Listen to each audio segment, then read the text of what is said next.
no's here. Start with the adoption of the agenda. Administration, any additions, omissions? No, Your Worship.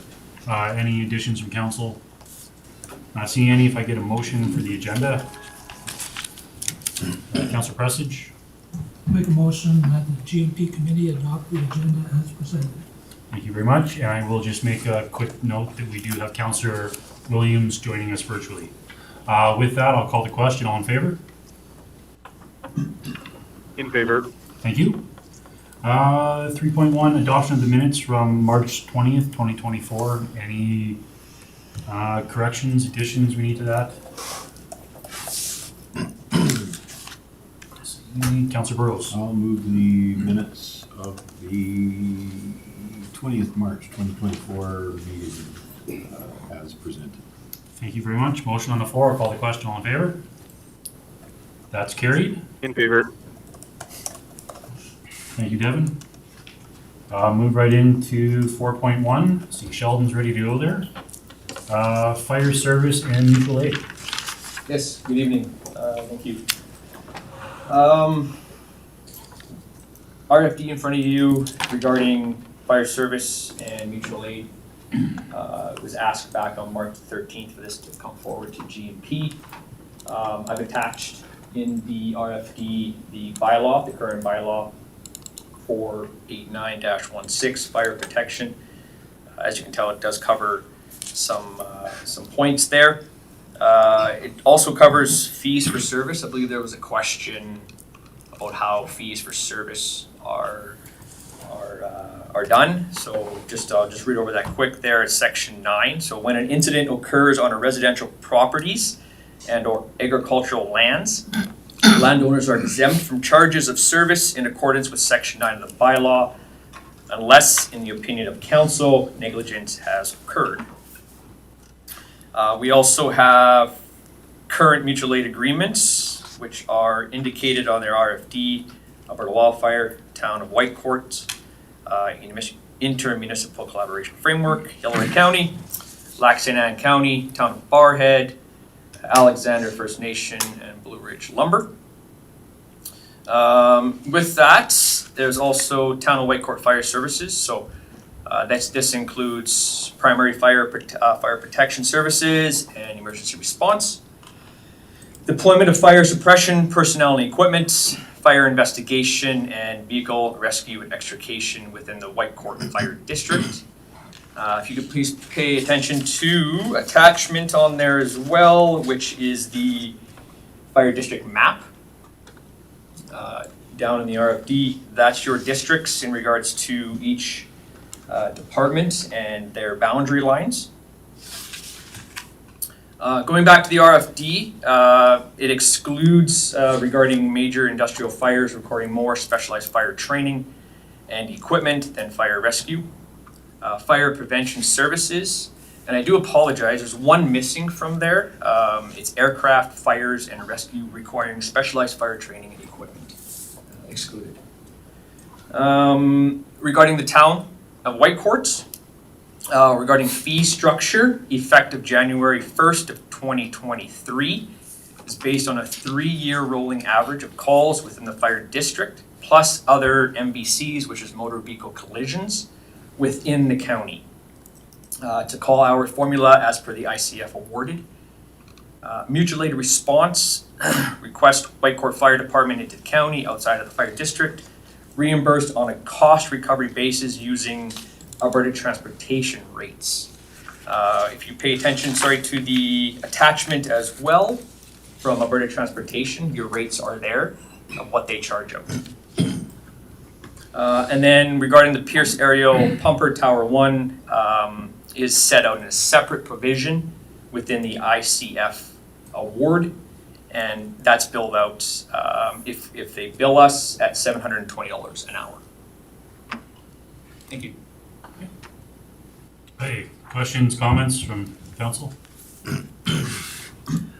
Councillor Dean? Yeah, through the chair to Sheldon, thanks for putting this together. I know there was some question as to whether landowner would be charged, and I think that prompted having this come back to us, and so Section 9 clearly says unless there's negligence, there's no charge.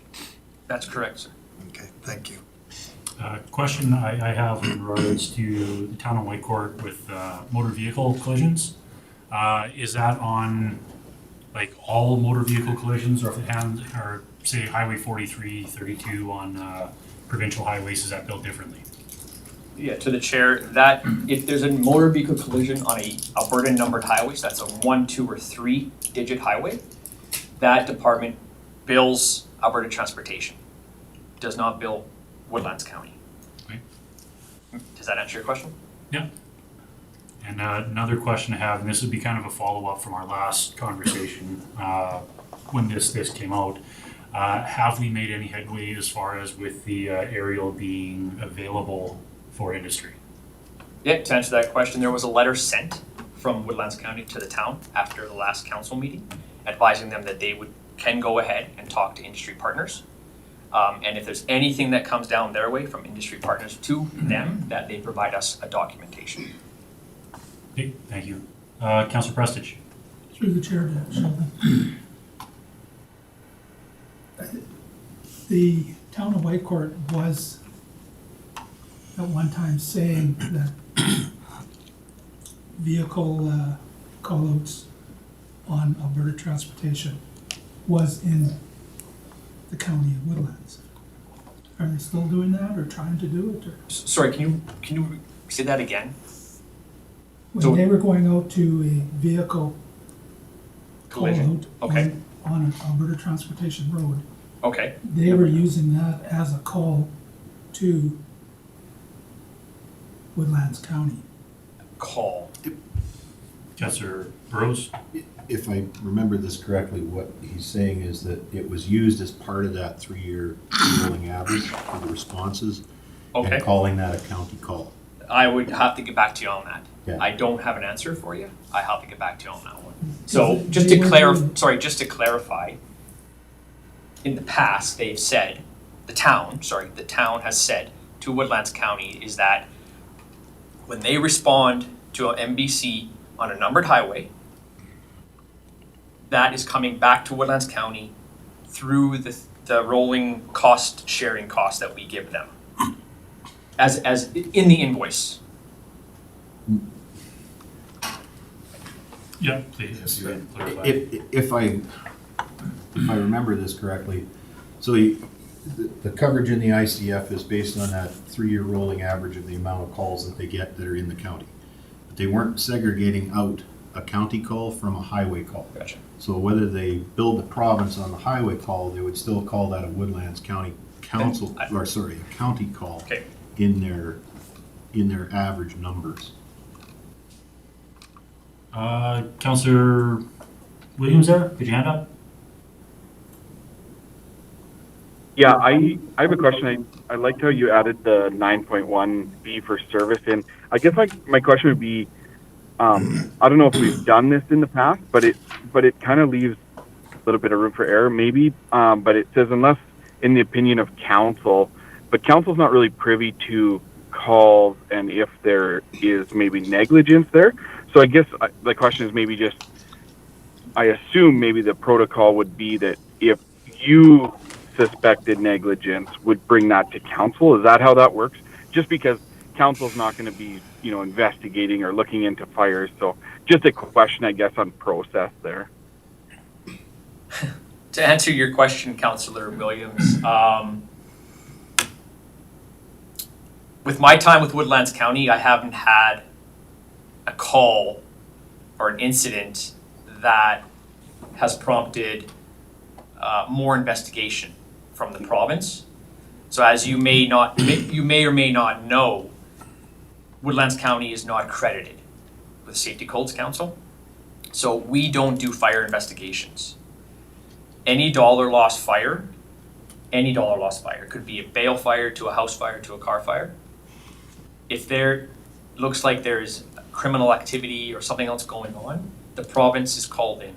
So they would come in and do the investigation. That's where getting that information from the province to Woodlands County there's some loopholes we need to jump through in regard to get that information. It doesn't come to me right off the bat. So that 9.1 where it reads the opinion of council, that's in the bylaw. And I understand that council is not on scene, and I'm not either. I don't go to fire calls. I put the trust in the fire departments to let me know what's going on. Story for another day, but to get that information and to bring it forward, again, there's some steps that need to be taken. And again, we're not accredited. I don't do the investigations. The county doesn't do it. And maybe Joan can speak to us not being accredited. I don't. Yeah. Some more information. I think through the chair to Councillor Williams, I think it means probably having a review of that particular bylaw where that clause is indicated, and just rewording it, revamping it to include the appropriate. Because what year was this done? This was 2017, the bylaw. Yeah, okay. So yeah, it's a 2017 bylaw. It's probably about due for some review to it anyway. So particularly because at the time we didn't have a manager in protective services either. So how this particular bylaw came about and the wording of it, I'm uncertain. So I think that the protective services manager and myself, we can have a look at that bylaw and that clause in particular, and maybe if there's other ones in there that don't quite make sense. So your hand up there still, Councillor Williams, you need to follow up, or?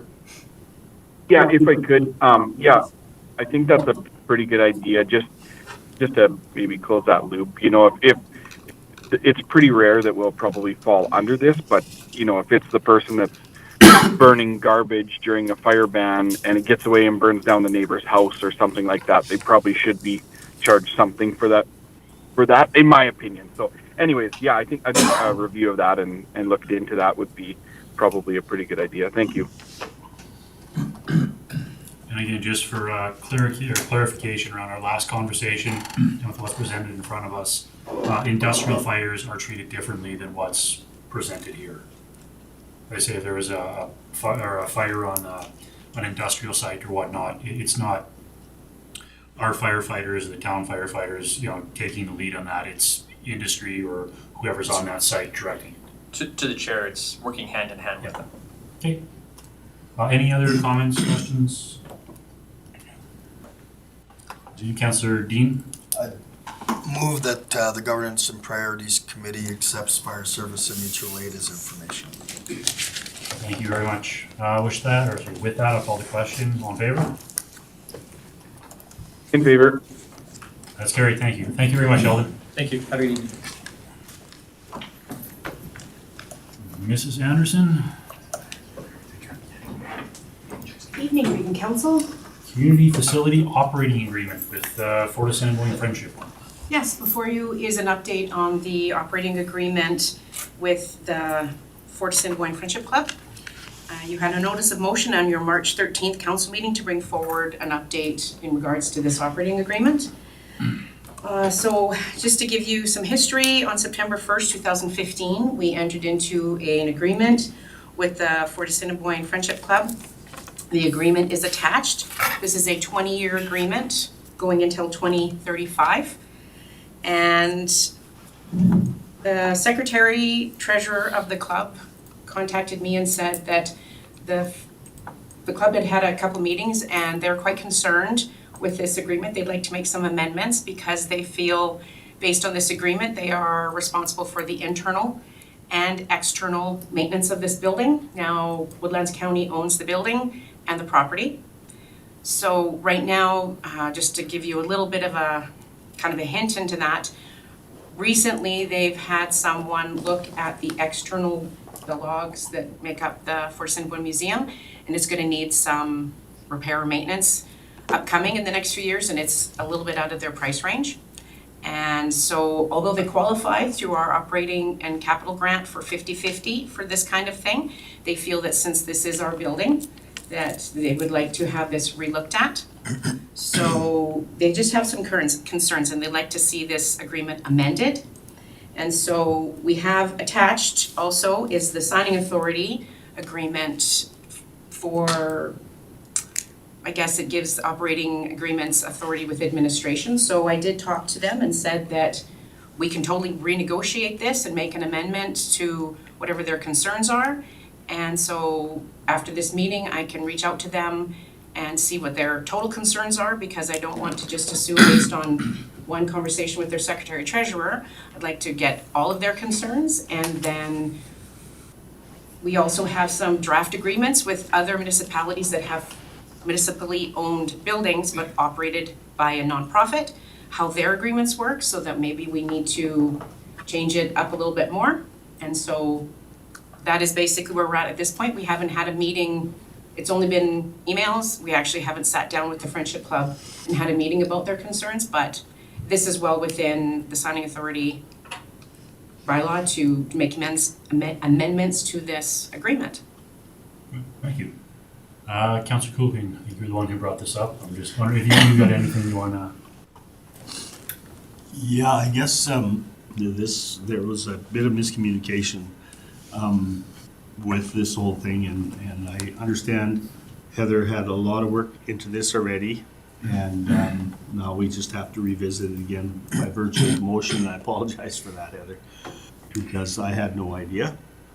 But the only part that I looked at in this is the original agreement, right? That was the one that was signed in 2015, sorry, Okay. through the chair to Councillor Coken. Yeah, this was the one that was signed in 2015.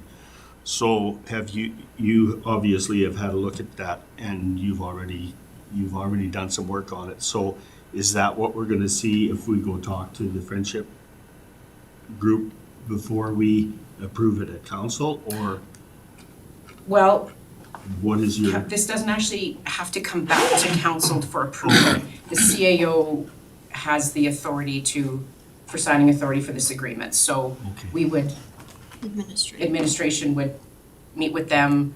We'd find out what their entire concerns are. We draft either, depending on what their total concerns are, we might draft just a few amendments to this, or we could look at scaling it down. I think you can see this, it's quite a hefty document, which was also the Fort Friendship Club senior group concern, that it was a little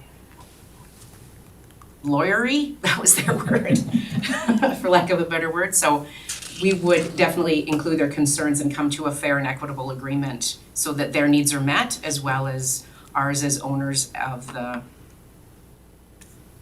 property. Okay, Councillor Dean. Through the chair to Heather,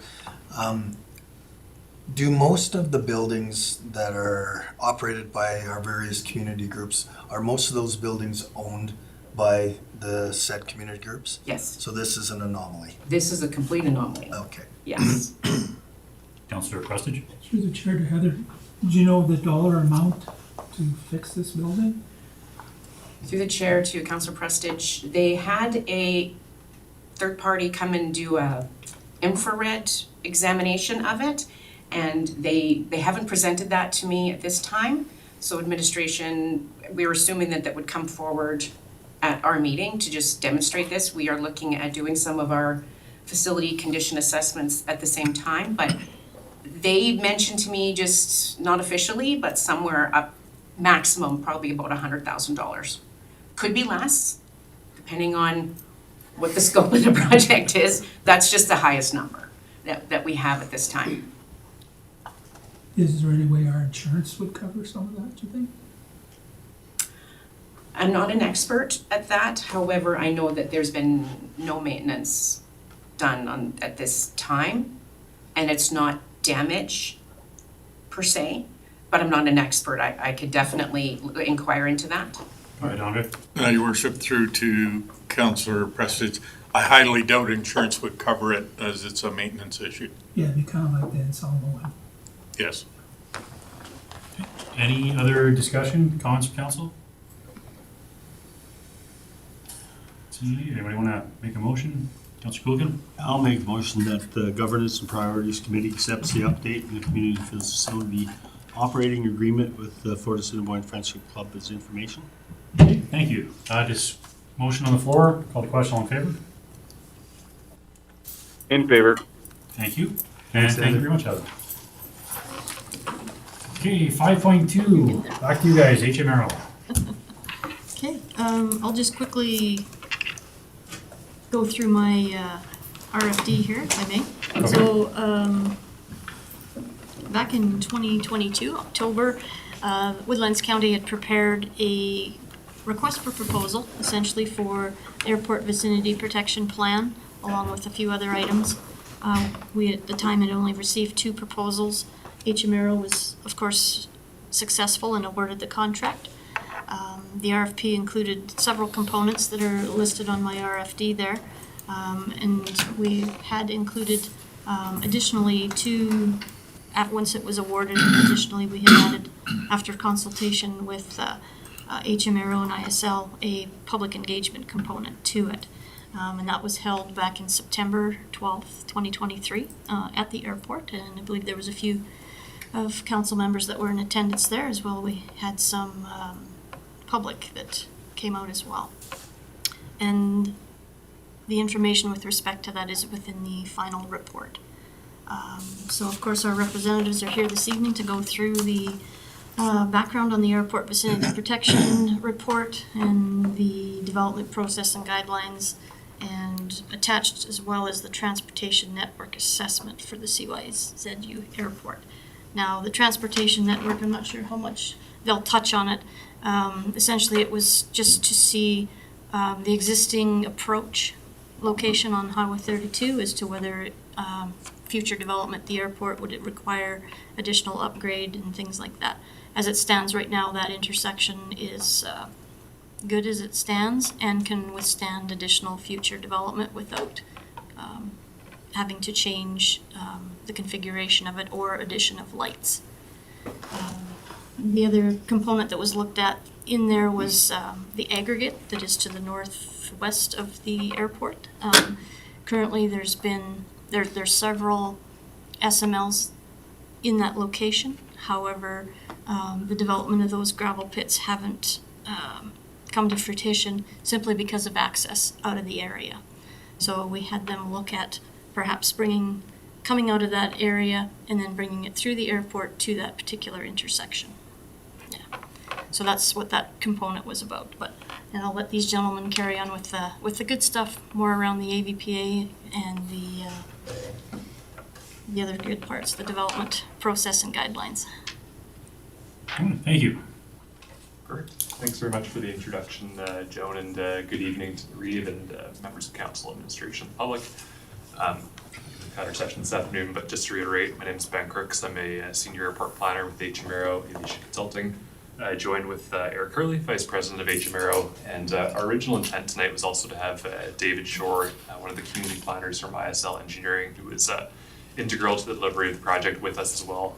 He's come down under the weather, so he's tuned in the live stream, and he'll be feeding me inputs by chat here as we go through if there's anything I'm missing along the way. So between the 3 of us, we're ready to go here. Brief note here about sort of the 2 overarching things that our team was hoping to accomplish with the county as we move through here. And as Joan noted, we won't be touching on the transportation network assessment, but if there are any questions of council in that document, we'd be happy to take those back with our sub-consultant ISL and respond to council later date through administration on those matters. The first area of focus that we worked on with the county through this project was the topic of the off-airport vicinity of CYZU and the land use protections around that area. When we consider the land use compatibility around airports, and in this case around CYZU, there's a few interrelated goals that we typically work through with airports. The first is limiting the impacts to community members and sensitive land uses near the airport. There are several impacts of quality of life that can be felt by residents and sensitive land uses from high levels of aircraft operations, such as are typical near airports. Again, the most tangible one is aircraft noise, but also vibration, emissions, and also just the actual or perceived visual impacts of aircraft flying overhead. Much in the same way the municipality will separate an industrial park from residential land uses, there's parallels and overlaps with separating sensitive land uses from high areas of aircraft operations. So our goal under that first bracket of limiting community impacts is to proactively separate those sensitive land uses from the CYZU airport. Second objective is protecting the operational viability of the county's airport, protecting the ability to conduct 24/7 operations at the airport. Through the community engagement process and in speaking with administration, we didn't find that there are high levels of annoyance or concern with aircraft operations at the airport today. But what we do find is an increasing trend, both in Alberta and more nationally as well, of as aircraft operations increase at airports, as is expected to potentially occur at CYZU, land uses near the airport can be disturbed by those operations, and there can be public pressure as well to restrict or to curtail operations. And doing so does have a negative impact from the investment attraction perspective of the airport, which is quite a significant priority for the county. So again, this is interrelated with our first objective there. Again, by proactively separating sensitive land uses from the airport, like residential uses, we can decrease the exposure of residents to aircraft operations and proactively mitigate those future challenges there and limit the need to work on things like noise abatement procedures, curfews, or limiting the types of aircraft that can use the airport. And again, just a few examples there, kind of a cross-section of headlines as airports contend with these challenges across Canada. The final overarching goal with airport land use compatibility is ensuring the safety of aircraft operations and the county's ability to maintain its facility as a certified airport and meet all Transport Canada regulations. Again, aviation safety and regulatory compliance challenges can come up from everything from vertical obstacles being built near an airport, so cell towers, buildings, and even vegetation growth that's left unchecked. Electronic interference from industrial land uses or uses that are power generation or cell towers potentially, and also uses that generate visibility restrictions or that attract birds near the airport that can overfly in the vicinity of flight paths and pose an increased hazard to bird strikes. So again, the two interrelated goals under that umbrella there are to limit the proliferation of obstacles near the airport that would affect its operations and safety, and that includes bird hazards and again, visibility restrictions, electronic interference, and also to appropriately integrate NAV Canada and Transport Canada into the development approvals process, and more on that in a coming slide. So under the first two buckets here, one of the primary externalities of aircraft operations that affects sensitive land uses is noise. And the methodology that Transport Canada has developed over the past few decades here is a system called the Noise Exposure Forecast, or the NEF system. The contours that you see on the map in front of you here aren't actual decibel readings of noise. It's not a reading of noise in decibels that you might have if you had a sound recorder near a passing vehicle. Transport Canada's NEF system provides contours that are a measure of predicted perceived annoyance from aircraft noise. So essentially, through past research, Transport Canada went out and said, for airports of a certain busyness level, here's how affected residents are at certain distances away, and they built that all into the NEF model. So it's not actual noise levels. To develop the NEF contours for CYZU Airport, and they vary airport to airport, our team worked through a forecasting exercise to create a scenario what activity might look like 10 years into the future, the planning horizon in 2033, and also considering potential infrastructure projects that may occur in that time frame and shift how aircraft operations occur. And primarily that's through the potential extension of the sole runway at the airport to a maximum theoretical build out of about 7,500 feet. Each of those four contours you see on the screen in front of you range from NEF 40, which is the innermost, those red kind of splotchy contours, all the way out to the black or the dark blue of the NEF 25 that projects furthest out to the airport, past the airport, pardon me. And each of those have accompanying land use guidance provided by Transport Canada and a resource called TP 1247, Land Use in the Vicinity of Aerodromes. Working closely with ISL, their team took the NEF contours that were generated by our team, and they did a land use assessment based on the county's current land use bylaw of permitted land uses inside each of those NEF contours and how they align or diverge from Transport Canada's guidance. As you'll see here, there's a range of land use categories that were affected by the NEF contours that we'll give more commentary on as we move through here. The two innermost contours, the NEF 40 and the NEF 35, which of course are the most restrictive and where land uses would most experience aircraft noise, are almost entirely located on either county-owned airport lands or airport-related adjacent land uses, so commercial operators, the wildfire bays, hangars, and similar land uses that wouldn't reasonably be expected to be affected by aircraft noise. Again, you're a hangar at an airport, it's kind of part and parcel of being there and engaged in aviation. So We didn't identify any concerns with the innermost two contours that are most restrictive from a land use perspective. As we move further out from the airport with the yellow NEF30 contour and the dark blue NEF25 contour, that's where those contours start to go onto more private lands beyond the airport boundary, beyond the aviation-related uses of the airport, and into both developed and vacant lands. And as we move through that exercise ISL, what we found was there is a decent sized area to the south of the airport, the southeast of the airport, zone country residential, where residential land uses and other sensitive land uses are permitted today. We do recognize as well that there are current dwellings out that way, and as I mentioned earlier, there isn't high levels of annoyance with the airport from stakeholder consultations that we engaged in. But as we moved through that process with ISL, we did find that that was an area of potential misalignment with Transport Canada's guidance, whereby the federal government recognizes that annoyance from aircraft noise can begin within that NEF25 contour and obviously increase closer to the airport. So we identified those as areas that may require further examination as we move through the recommendations of our report. And again, just zooming out there, again, the pink parcels that you see in front of you are all the properties, all the parcels in the vicinity of the airport that were affected by at least one NEF contour. Second major category that we went through was obstacle limitation, and again, aviation safety and ensuring regulatory compliance. Again, obstacles in the vicinity of the airport have the potential to affect flight paths and the airport certification, which is the obstacle limitation and identification services that Transport Canada prescribes.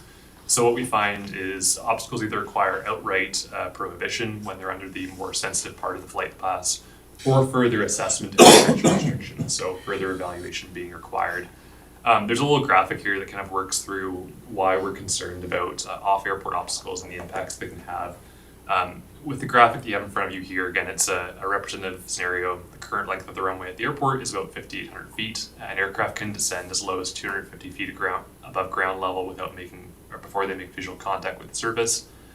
If there was, for example, a cell tower or perhaps a piece of energy infrastructure or unchecked vegetation growth that projected into one of those protected obstacle limitation surfaces, what would have to happen, or potential impacts of that happening, would be the temporary or permanent displacement of the runway threshold. So moving that further down and decreasing the actual landing distance that's available for aircraft, which again has a corresponding impact on charter operators, air tanker operations, and other similar users.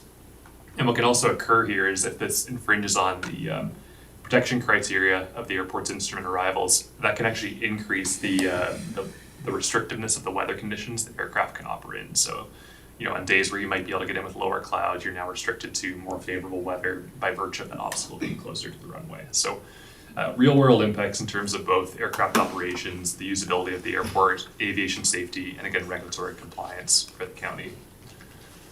The graphic shown on your screen in front of you here is the services the airport's currently required to protect per its certification, and again, all defined by Transport Canada there. The innermost yellow and blue areas, the approach and transitional services, again, areas requiring outright restriction of obstacles. And those are three-dimensional surfaces that become less restrictive the farther you go from the airport.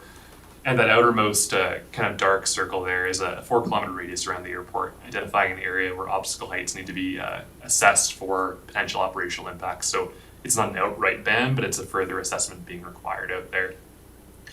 What we also did as we went through this planning process is taking a future-oriented look at the airport and how it may grow over the years. The surfaces that you see in front of you now consider the potential lengthening of the runway and the increase of its certification to what's referred to as aircraft group number 3B non-precision. So one step up from the current certification, but quite a large increase in the size of those approach and transitional surfaces, going from about 2.5 kilometers from the airport all the way out to 5 kilometers. So protecting for that operational flexibility to achieve that certification in the future includes taking one step back now and saying, what are some land decisions we may be making in the intervening years to limit anything that would limit our flexibility to achieve that certification. And I'll come back to this in a moment, but it's important to note that due to the federal jurisdiction over aviation and this being in their core domain, there have been successful challenges in the past on the applicability of municipal land use bylaws and provincial planning tools to regulate obstacle heights near airports, because again, that's treading deeply into federal aeronautics control. So as Joan mentioned, we did come out once we had our draft recommendations completed over the summer, and we went out to the community to gather their perspectives and see how that aligned or diverged with their views of of the airport's growth and whether they would accept some level of restriction or additional assessment being required. As Joe mentioned, we held an open house in September at the airport that was attended by 25 individuals. And we also hosted an online survey that received 6 responses. Overarching themes that we heard from community members and airport stakeholders through that process was there is a high valuation of the importance of CYZU, recognition of the importance of its services, again, air ambulance, medevac, wildfire, commercial users, and a prioritization of the viability of the airport. So, instances where threats could occur to that viability was an area of concern by residents.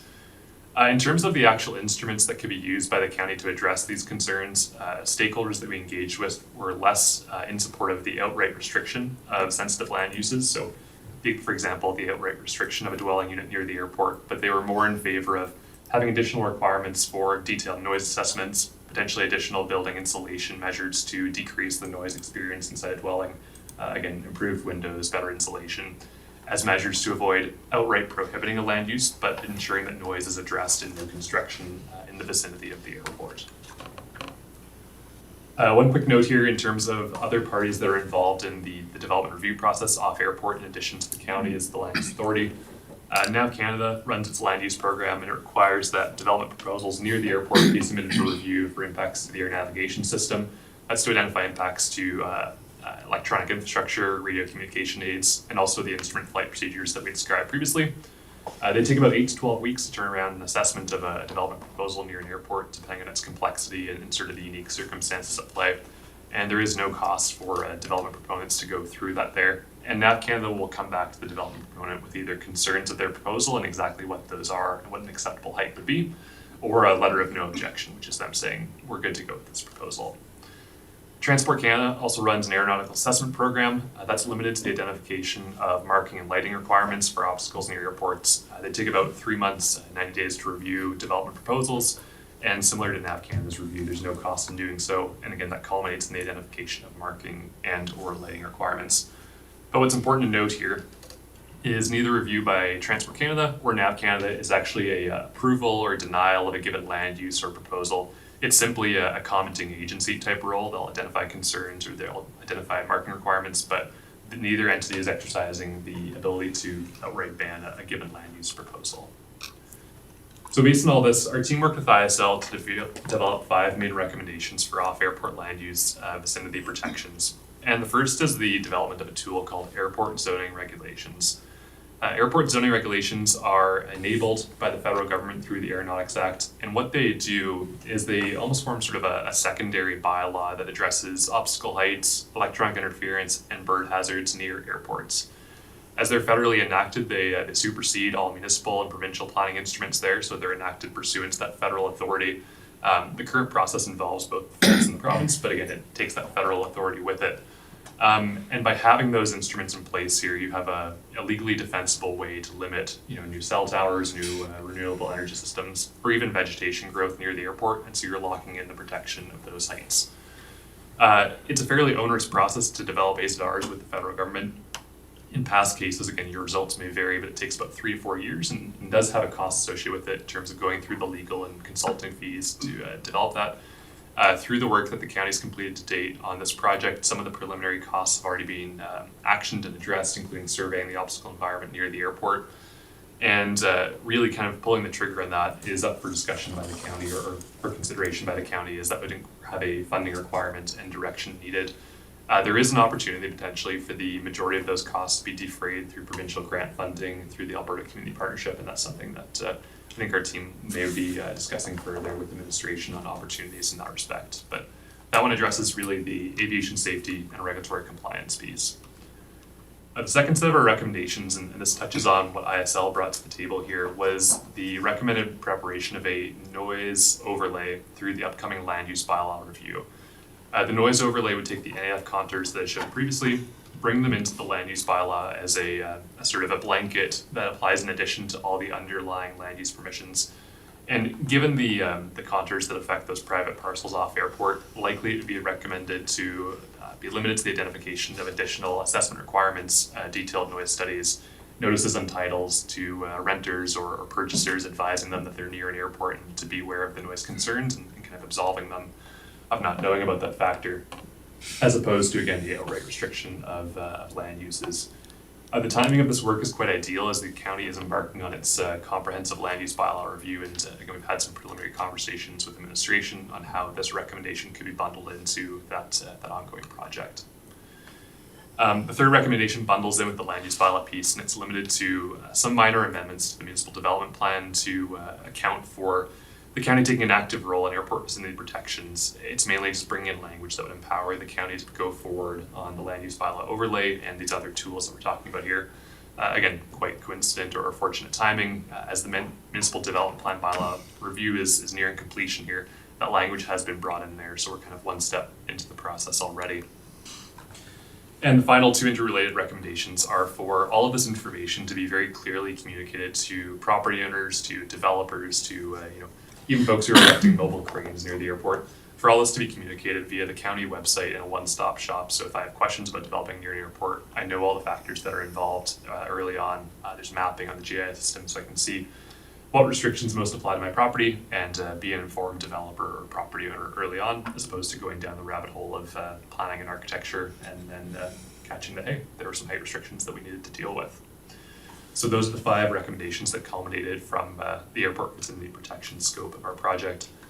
And just briefly here, I'll touch on the other main element of our proposal, or our work rather, that we wanted to address with county council, and that is the airport development process. Again, just to state briefly, the development of the airport is obviously a strategic priority for the county. The airport yields economic benefits today, close to 90 full-time individual employees, over $10 million in labor earnings, and $6 million in added GDP are generated just by the businesses of the airport, let alone the synergistic economic spin-offs from its various users. The growth and development of the airport is a priority to boost those economic benefits and also raise additional revenues to offset the costs of providing the airport as a municipal service.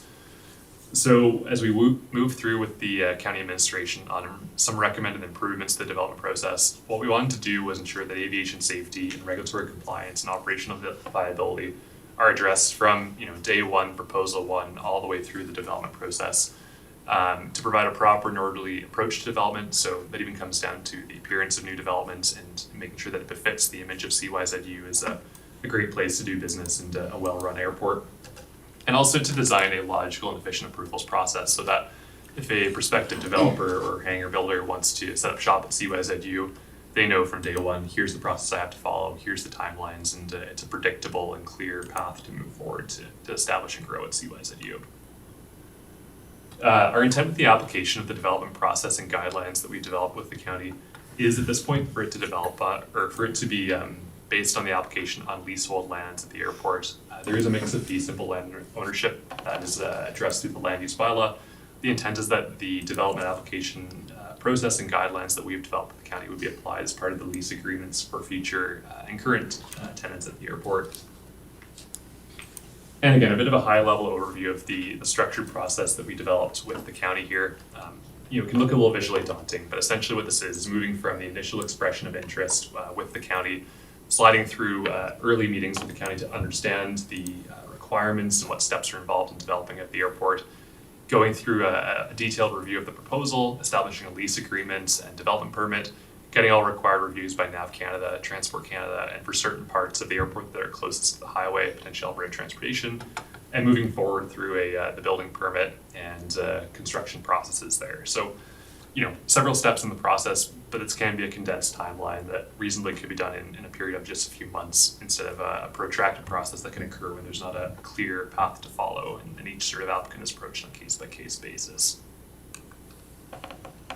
And again, given the number of different recommendations and standards that our team developed for those properties at the airport, I'm not going to go through them all in depth here, but this is all to say that the design guidelines that we developed do touch on kind of all manners of what a hangar builder or a business looking to establish at the airport would need to consider, all the way from grading and drainage and the tie-ins with the taxiways and aprons through to matters like landscaping, storage and parking and servicing.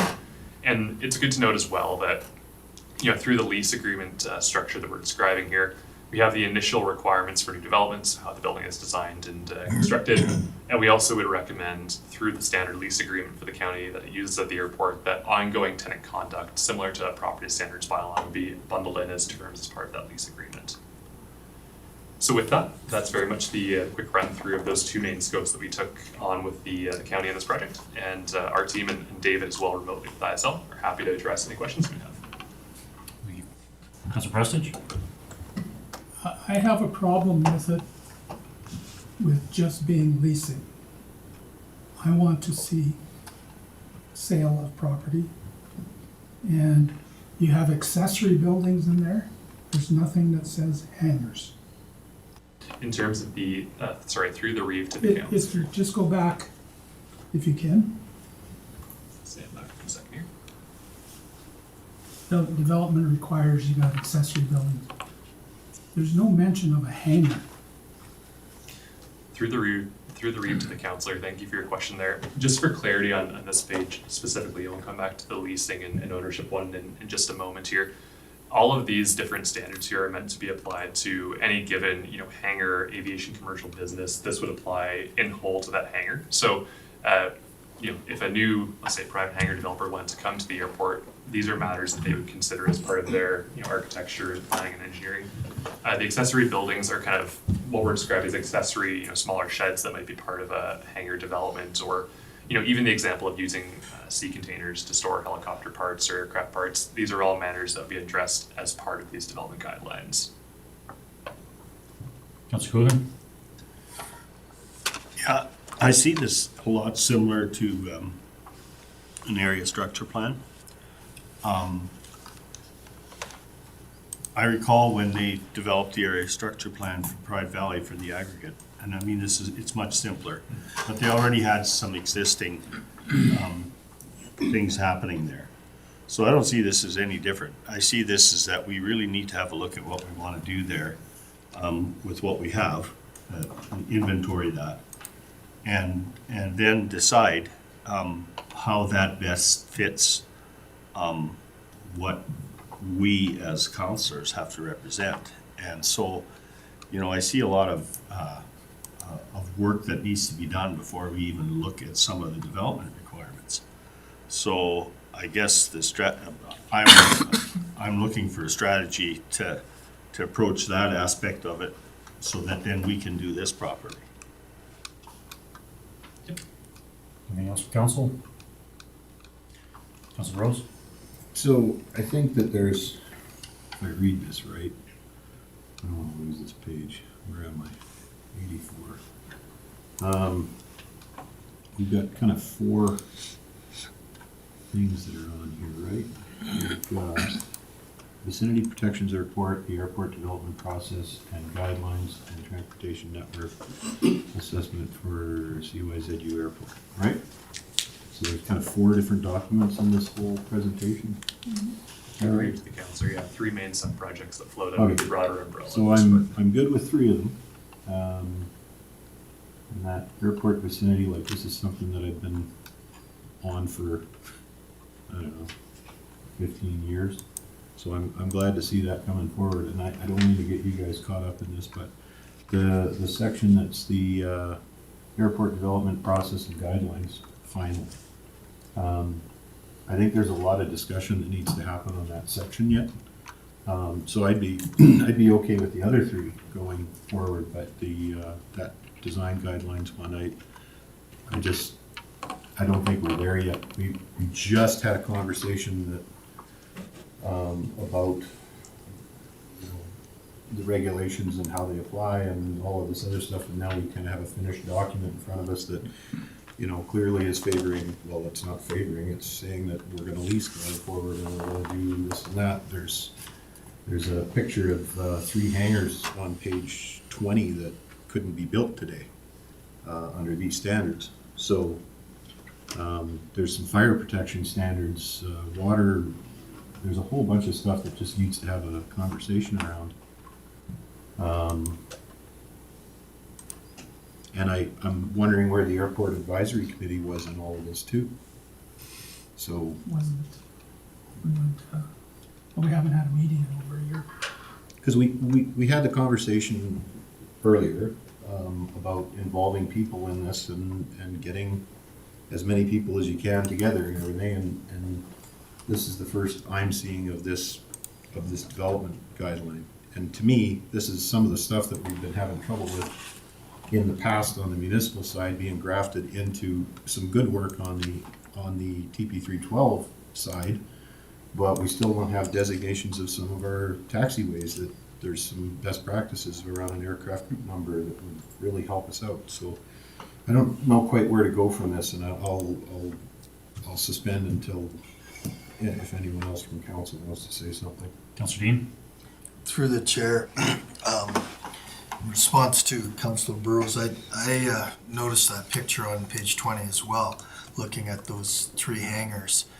And as you say, you know, with the current setbacks, that wouldn't be allowed to take place today. We've had 2 Airport Advisory Committee meetings. At the first one, there was significant discussion about leasing versus purchase. But we really didn't provide direction for administration. It was just more conversation. But I know in conversation with committee members and with members of the airport community at large that they're looking for an answer as to why leasing is the only option. And I agree with you, this council has not dug their teeth into that concept.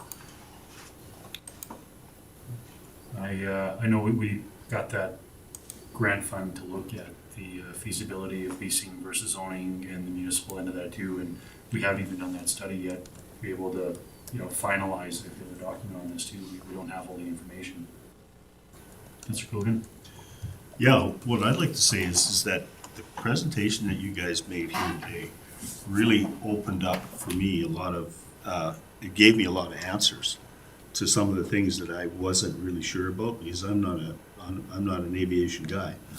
But it also raised a lot of questions on the end result, the planning piece, because that's something that I absolutely know is key to a successful end product. And so I think that I kind of share Councilor Burrow's concern here that there needs to be some real in-depth, like the feasibility study, needs to be some really in-depth discussion on exactly how we're going to move forward on that piece. And then there also has to be a really in-depth discussion on understanding what is it that we actually want at the end of the day. And how much do we want our administration to be involved, because it's all boils down to dollars, right? So what are the things that we really need to do, and what are the things that we may be able to shuffle? And so I think that this has raised a lot of questions for me. So, and I appreciate that, because I didn't have the knowledge before. So that's the part I think we have to have a lot more discussion now and figure out exactly where we want to go with this. Councilor Rose? Can this section be broken out? Is it hinging? I don't see it hinging terribly on the other 3 things, because the one is kind of the transportation study, the other is the ABPA and the ABPA, sorry, am I saying that right, ABPA? Airport Vicinity Protection Area? Yep, through the read to the council, that's correct. And that's a process that needs to get started. Like, we've got the surveys, we've got everything. That's a process that needs to start with the feds, and is still probably gonna be 3 years from approval? Read to the council, yeah, to enact federal, provincial, or provincial regulations. It's a protracted process that kind of moves with the pace of ministerial adoption. So to initiate the process here, probably a few years out, probably 3 years out minimum. And Transport Canada's in there, and their motto is, we're not happy till you're not happy, so. We've got a ways to go, and I don't wanna hold that up, but, and a lot of the questions that were raised, I think, really go to the whole strategic plan. There were 2 gaps that I saw, and I went and closed this now. Where was the one that you had on the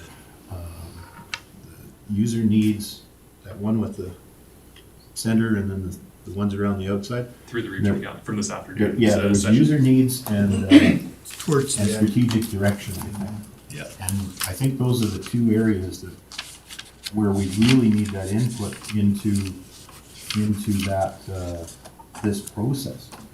So I'd like to suggest that we leave this out for right now and schedule something where we're actually gonna dig into this, as a strategic direction for the airport. Councillor Dean? Through the chair to Councillor Burrows, you're talking about leaving out the development process and guidelines. Just that, because I don't think that's got much to do with the AVPA. The AVPA can go, because the AVPA is outside of the airport grounds. Councillor Dean? And so further to that, through the chair to Joan, does that pose any type of timeline issue with the MDP? Does this have to go in? So through the, no. So the MDP already has the verbiage in it with respect to go to the next step. Sure. It's during our land use bylaw discussions. So, and this is part of the topic on the May 1st meeting is, again, well, I shouldn't say that. The May 1st meeting is we're going to give a general overview of the land use bylaw where it needs to be amended, tying these design guidelines in for discussion with that particular committee or with council, and then we have members from each of the committees that will be attending as well. Councillor Dean? Okay, so just to follow that again through the chair, the presentation that we sat through this morning was comprehensive, was very informative, welcome information. I know going into that, I had sort of expected a more robust conversation amongst council about the development process. I thought that was one of the things that we were going to do, and I think we, as a council, still need to do that. So I'd be in favor of John's suggestion. Councillor Burrows? Or, sorry, I Councillor was just Prestige. nodding, sorry. On the, through the chair, the obstacle limitation, seeing we don't have that in place yet. If somebody decided to come and build a power line or smokestack or something, is there anything we could do to stop that? Through the chair to the councillor. So it's a great question. And again, when we did as part of this process, we flew an aerial survey of that entire 4-kilometer radius around the airport to analyze the current regulatory compliance of the airport with its obstacle limitation services to its current standards. Thankfully, and this is again rare that we find this actually, the airport currently came back clean. So not even any vegetation is projecting into the OLS, no man-made structures or power lines or anything. So we're starting from a good baseline here, and that's partially assisted by the fact that the airport is in a bit of a plateau, so that certainly helps as well. If a land use proponent came forward and said we want to develop a cell tower, I mean, that's a bit of an interesting one as they go through the Innovation Science Economic Development Canada process. I think that's the acronym there. They have kind of separate approvals for telecom infrastructure, but they do consult with municipalities as part of that. And again, the county would raise, if there was a threat to the airport, that through that process there. What we find in our experience is a lot of the time, for 95, 96% of cases, if you communicate this with a development proponent, they'll understand the gravity, they'll understand the effects to an airport, and they'll voluntarily change the specifications to their proposal and come into compliance. I think the overarching intent, and again, to date, that's how the county has managed development near airports. One, there hasn't been a lot of development near the airport, but through those kind of cooperative relationships, that can be managed, and it is managed today. It's more, with AZRs, it's hard because a lot of municipalities look at it and say, well, we haven't had problems in the past, why should we do this now? Our certification's currently intact, we haven't had this issue. And it's entirely conceivable that you might go through the next 10, 20 years and not encounter issues and not encounter kind of malicious development proponents willing to push the boundary of things. All it takes is one to, start to incur the runway length impacts, the instrument flight procedures, and kind of ripple through things there. That it's kind of an ounce of prevention versus a pound of cure type dynamic. So in the interim, you can continue to manage this as you do as a land use authority and work on articulating the impacts from a proposal that would affect the airport. And again, while you work towards a more ironclad protection, if you will. What I'm concerned about is right on the edge of our 4-kilometer range, we've got an application for a big power plant. And so through the chair to the councillor, again, I think early engagement with the proponent of that project would be crucial, ensuring that they know their location relative to those controlled and assessment services, ensuring they're going through the NAV Canada and Transport Canada processes. I mean, the nice thing, if I'm understanding the location correctly, is you're not inside that kind of the outright no, the approach is transitional. But again, that means, hey, we need to take a closer, more scrutinous look. And power generation facilities are interesting too, because you have the actual height of the project, plus potential electronic interference, plus restrictions to visibility. It starts to tick a few of those boxes there that says, let's take a detailed look at this, right? Anything else from council? Nope, not seeing any. I think we should be doing this in 3 motions if we can get the first motion off the table here to accept for information. Yeah, I can do that. I can't do it without my glasses, hang on. I will make the motion that the Governance and Priorities Committee accepts the Aero Airport Vicinity Protections Report, Airport Development Process Guidelines, and Transportation Network Assessment for CYZU Airport as information. Thank you. Any discussion on that motion? Not seeing any. I call the question. All in favor? In favor. That one's carried. Do you want the breakout first or the other 3 pass first? Either or. I feel for the other one, Joan said that May 1st is when we're having a meeting on it. We can make a motion to maybe move that to the May 1st meeting.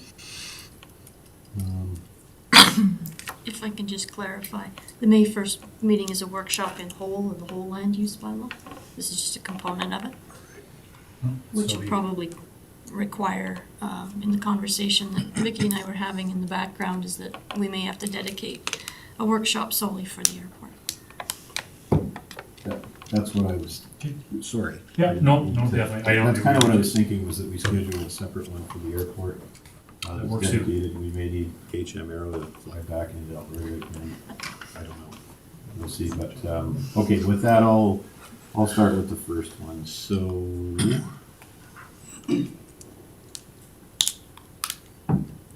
I would, where is this gonna go?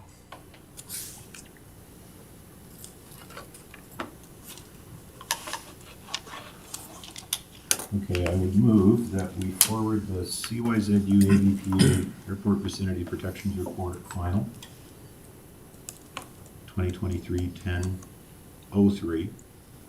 The presentation, CYZU Airport Vicinity Protections and Development Process 2024-04-17, and the CYZU AVPA Transportation Network Assessment Draft 2023-04-03 to council for consideration during the land use bylaw review. Motion on the floor for those ones there. Any discussion on the motion? Yeah. Councilor Dean? Just through the chair, just a question. Did you include the development processing guidelines? I didn't, You didn't, because I'm gonna okay. ask for that one to be split Yeah, out into okay. the separate meeting. I thought you did, so. It says, it's in the very first one, it says protections and development process. That's development outside the airport, if I understand that report correctly. Yeah, I believe that was reported on the sound and noise and stuff. outside Right. the airport. Yeah. Okay, so motion on the floor. Does that motion work for administration? You got that? Yes. Perfect. With that, I'll call the question. All in favor? In favor. Okay, and you want to do the third one there, John? Well, I moved away. Hang on here. Okay, I'd like to make further motion that we move the CYZU AVPA Airport CYZU AVPA Airport Development Process and Guidelines Final 2023-06-05 to a, what are we going to call this, a special workshop? Special workshop day to be scheduled. Which I guess we can, do you want to break out calendars now and I'll add a date to that motion, or? No. Sorry if I may, I'll have to confirm with Vicky as to her availability as well. Okay. And Mr. perhaps, Your worship, it was mentioned about having consultants join in on this. Is that council's desire also? I don't think it would be a bad idea, just given their wealth of knowledge that they can bring to the table when we're asking questions around it too. Would probably be helpful. So perhaps we can set up a doodle poll and get everybody to coordinate. With obviously conjunction with HM Aero and with Vicky. Okay, I'll accept that as a friendly amendment. Did that motion make enough sense? Made sense to me, yes. Yes. Okay, there you go. Okay, motion on the floor, call the question, all in favor? In favor. Thanks, Devin. Brings us down to number 6, last one. Any takers? Councillor Coogan? I'll make a motion to adjourn this meeting. All right, and thank you guys again very much for coming, and we look forward to see you again. With that, call the question, all in favor? In favor. Thanks, Devin, and we are adjourned at 6:05.